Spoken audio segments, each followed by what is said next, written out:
Pick your battle. That's what I'm here to say today. Know before you go, EEO. Pick your battle. I want to tell you about my friend Janet. Janet was done a disservice in the workplace. You know, at one time they took her security clearance. They failed to promote her, had her acting, as supervisor. And every time it was time to promote her, they would just start the clock all over again and have her training somebody else over and over again. So she filed a complaint. This was years ago. And she one of the few 5% in the federal sector who actually got a finding of discrimination, not a settlement. She actually got a finding of discrimination. But let me tell you what happened next. They told the department to promote her. They didn't. They never did. They just kept having her act and train other people. And what did EEOC do about it? Nothing. Absolutely nothing. And throughout the years, they continued to discriminate against my dear friend, Janet. Janet eventually went to court. Now, she went to court on so many different cases, but one was a reasonable accommodation case that was very, very strong.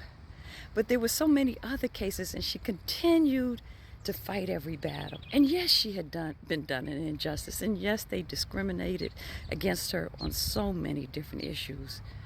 But at the end of the day, she was representing herself, and she had to meet a time frame and provide support for each of these claims, and it got overwhelming.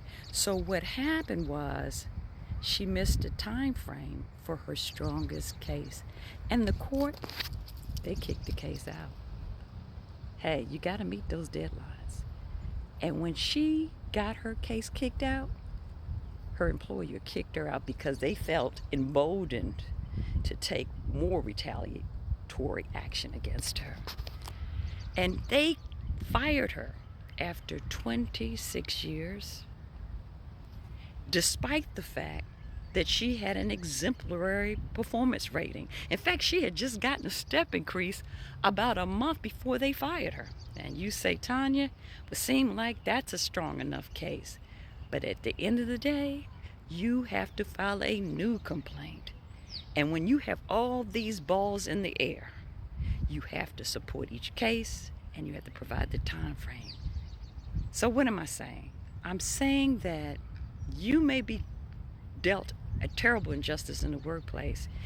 If you can't follow through with each and every claim, you need to identify your strongest claim and really pursue that. Now, it might be a case where they all bundled together around the same time frame. Then that's a whole different scenario. But I'm not talking about that. In Janet's case, they were staggered. And she kept filing a new complaint after new complaint and after new complaint. And the judge said, give me the support documentation. But it was so overwhelming for her, and she missed the deadline. And that was a sad thing because she was an exemplary worker. So believe me, folks, when they tell you that retaliation is against the law, yeah, it is. But they still do it. Know before you go, EEO, and pick your battle.